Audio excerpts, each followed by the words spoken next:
Bismillahirrahmanirrahim. Bismillahirrahmanirrahim. Bismillahirrahmanirrahim. Assalamualaikum warahmatullahi wabarakatuh. Alhamdulillahirrabbilalamin. Wassalatu wassalamu ala asrofil anbiya'i wal mursalin wa ala alihi wa sahbihi ajma'in. Qala rabbi shrah li sadri wa yassir li amri wahlul 'uqdatam min lisani yafqahu qawli amma ba'du.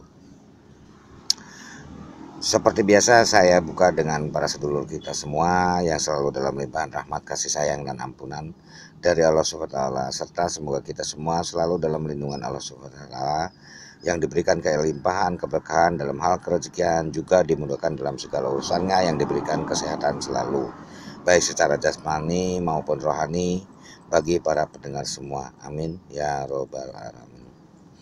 Para sedulur semua, Iwan Ahwat yang mendengarkan di channel YouTube Nurullah ini, Ilmu Jagat Sodil, mudah-mudahan apa yang saya sampaikan sangat bermanfaat dan bisa diterima sedulurku semua. Adapun sebelumnya saya lanjutkan pembahasan ini, terlebih dahulu mohon dimaafkan atas segala kekurangan dan kesalahannya dalam penyampaian atau pengetahuan yang salah. Mohon diberikan bantuan pencerahannya pada komentar nanti di bawah ini. Sekali lagi, saya hanya berbagi ilmu pengetahuan saja yang berdasarkan dari apa yang saya dapat dan sesuai perjalanan saya yang bukan 1-2 guru dan bertahun-tahun yang lalu. Nah, untuk itulah saya ingin menyimpannya sebagai pegangan suatu saat kelas saya membuka lagi, dan untuk mengulanginya lagi pemahaman ini saya juga tidak akan lebih sulit seperti dulu. Jadi saya bukan mencari sensasi ya. Saya sudah berulang kali, saya bukan mencari sensasi atau ketenaran dalam perdebatan atau apalah. Justru saya butuh masukan dari sedulur semua untuk melengkapi segala kekurangan saya ini, karena saya yakin para sedulur semua juga lebih ahli dari saya ya. Demikianlah pembukaan dari saya ini. Selanjutnya saya akan membahas tentang masalah huruf hijaiyah, juga tentang ilmu huruf ya, ilmu huruf. Kalau yang dulu itu, yang pertama itu kan pengenalan penempatan huruf, ini ilmu huruf ya. Jadi gini, ilmu huruf itu merupakan salah satu memang ilmu yang semakin dilupakan dan sangat sulit mencari guru ilmu huruf hijaiyah ini, karena ya tidak begitu rame, tidak begitu ngetop, tidak begitu diminati. Mungkin dianggap sepele banget gitu loh, cuman gampang lah, alif bah tasa kan gitulah anggapan orang. Dan yang berminat pun ingin mempelajari ilmu huruf ini jarang sekali, walaupun dari kalangan waliullah atau sufi sekalipun. Ya ini cuman berbagi aja, siapa aja yang mau ya silahkan, yang nggak mau ya masalah enggak. Dan memang kitab tentang ilmu ini pun tidak banyak diperbincangkan juga atau ditulis. Yang terkenal tentang ilmu huruf ini adalah kitab Syamsul Ma'arif Kubro ya, itu karangan Sam Al-Ma'arif wal Taib, kalau yang tahu Al-Warif ya, oleh Ahmad bin Ali alaihissalam Sabuni radhiyallahu anhu, Ibnu Arabi radhiyallahu anhu, banyak menguraikan dalam kitab Magnum opusnya ini, opus Fathuhat Al-Malkiyah ya. Nah, ilmu huruf ini sebenarnya adalah puncak ilmu marifat loh, karena hakikatnya dapat dicapai dan diuraikan melalui perkataan, sedangkan kebesaran dan keagungannya hanya bisa dirasakan lewat getarannya huruf hijaiyah tersebut ya.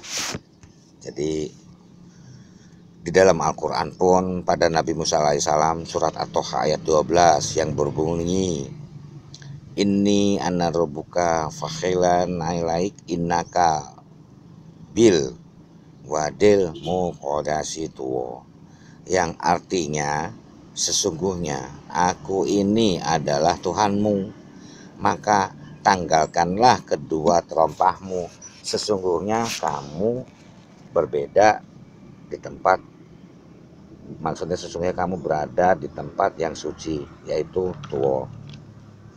Yang penafsiran ini, ketika Musa mendatangi api itu, Allah memanggilnya, wahai manusia, sesungguhnya aku adalah Tuhanmu, maka lepaslah terompahmu itu, sesungguhnya engkau ini berada di lembah tua yang aku berkahi, ini sebagai persiapan untuk bermunajat pada Tuhannya. Ya, dimaksudkan agar lebih rendah hati dan beradab, karena berada di tempat lembah yang suci itu ya, yang dinamakan Tua, yang berada di samping Bukit Tur ya. Keberadaan huruf ini adalah sebagai media untuk membangkitkan perhatian Nabi kepada wahyu ilahi yang akan disampaikan Nabi Jibril alaihissalam, untuk membuat orang terpesona yang mendengarnya serta menjadi pemisah antara yang satu dengan yang lainnya.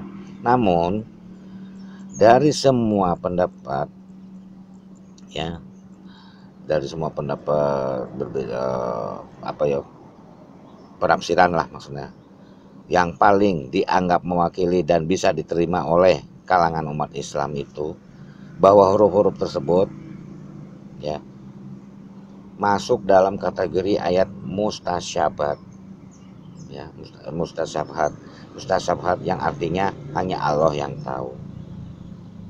Dalam Al-Qur'an terdapat 30 ayat dalam 29 surat yang diawali dengan ayat-ayat fawatih ya, fawatih al-sawartih tersebut diantaranya seperti surat Al-Baqarah, Al-Imran, Al-A'raf, Yunus, Hud, Yusuf, Maryam, Ibrahim, An-Naml, As-Sajadah, Ar-Rum, Al-Qaf dan sebagainya ya. Nah, di sini saya akan membahas masalah huruf hijaiyah. Kalau di perguruan huruf itu yang bisa dihidupkan ya, yang bisa dihidupkan seperti gambar ditampilkan ini, kan ada huruf waw, nun, dot, sod, shin, kop, ha, ro, fa, ha, alif, lam ya. Itu alif, lam, ha itu yang Allah ya, dan lain sebagainya. Itu yang di tubuh gambar ini itu hanya untuk di perguruan nurullah, bukan secara umum. Ini sebetulnya pribadi dan rahasia, tapi tidak masalah saya buka sebagai keterangannya aja, keterangan yang tapi ya, tentang isinya atau caranya nanti saya kasih tahu secara pribadi lewat WA Anda. Nah, seperti huruf waw dalam gambar ini, yaitu faedah hurufnya artinya ahad, satu esa, tempat bergantungnya semua makhluk dan tidak beranak serta diperanakan. Itu sifatnya huruf hijaiyah. Yang waw ini adalah al-wahid, yang maha esa, ampunan Allah kepada manusia sifatnya ya. Kemudian yang nun, faedahnya cahaya bagi segalanya dan yang bersumber pada cahaya arsnya. Sifatnya nur, cahaya, nur ilahi, manusia yang berada pada tingkatan rahmatan lil alamin ya. Sedangkan zod, yang maha memberikan mudarat dan manfaat, itu faedahnya ya. Sifatnya al-dar wal anafi, maha menangkal bahaya dan mendatangkan manfaat. Nah, sedangkan sod, faedahnya yang maha benar dalam setiap janjinya.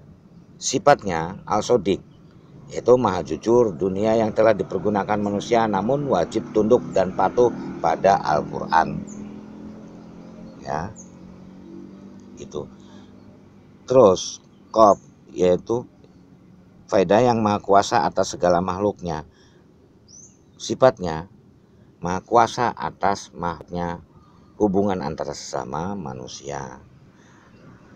Ho, faedahnya maha mengetahui atas segala perbuatan hambanya.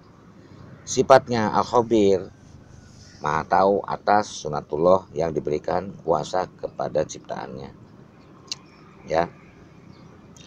Kemudian ro, faedahnya maha lembut terhadap hamba-hambanya. Sifatnya al-rauf, maha penyayang sebagai rahmat dari sifat Allah. Dan fa, yang maha menumbuhkan biji-bijian dan tumbuhan. Di sini biasanya untuk duniawi, untuk perkebunan, sawah dan segala macam. Itu sifatnya yang menumbuhkan tumbuhan atas ridhonya Allah, manusia kepada sesama manusia juga ya. Hak di sini faedahnya al-haq, maha hidup dan penyayang. Sifatnya al-hadi, maha pemberi petunjuk kesempurnaan manusia yang sigohallah maksudnya Kemudian lam, faedahnya yang maha lembut terhadap hambanya. Sifatnya lam, al-latif, maha lembut, alam yang berdiri atas ketentuan Allah. Dan alif di sini tiada Tuhan selain Allah yang maha hidup dan kekal. Itu sifatnya ismullah, nama Allah, simbolnya Allah yang maha esa, gitu ya. Itu yang huruf dalam tubuh ilmu sokir di Hunurullah. Ada cara menghidupkannya, ada passwordnya juga. Ya, seperti misalnya Assalamualaikum warahmatullahi wabarakatuh, hijaiyah, anu. Jadi huruf yang dimaksud disebutkan di sini. Maka dari itu diwajibkan hafal benar dulu tempat-tempat huruf dan bagian mana yang akan dihidupkannya. Artinya harus sesuai dengan aliran badan yang ingin diberi kekuatan itu tersebut, apa huruf tersebut tadi. Setelah itu ada caranya, cara menghisap napas dan tahan di mulut. Buat napas itu bagaimana, seperti misalnya napasnya dalam mulut itu diolah seperti berkumur-kumur gerakannya atau apa gitu, nanti ya dibahas. Sambil membaca di dalam hati surat Al-Fat ayat 29 satu kali aja gitu ya. Dan kemudian dihentakkan sesuai tubuh yang ingin dihidupkan hurufnya gitu ya. Biasakan aja untuk latihannya 30 menit, 15 menit, gak masalah, 10 menit pun juga masalah. Jika ingin hidup semua di tubuh ya, ini yang di Hunurullah. Untuk mengaktifkan itu semua, baca surat tadi itu, Al-Fat ayat 29 itu, sebelum tidur setiap hari. Lalu digerakkan badan atau tangan Anda sedikit dan lain-lainnya ya, nanti akan dibahas ke orang masing-masing lah yang memberi nomor HP nanti kalau ada yang berminat atau bertanya. Tenang aja, gratis kok, tidak dipungut biaya. Nah, jika untuk pengobatan diarahkan pada bagian yang sakit. Jika untuk bela diri, getaran tubuhnya sedikit pada musuh yang menyerang.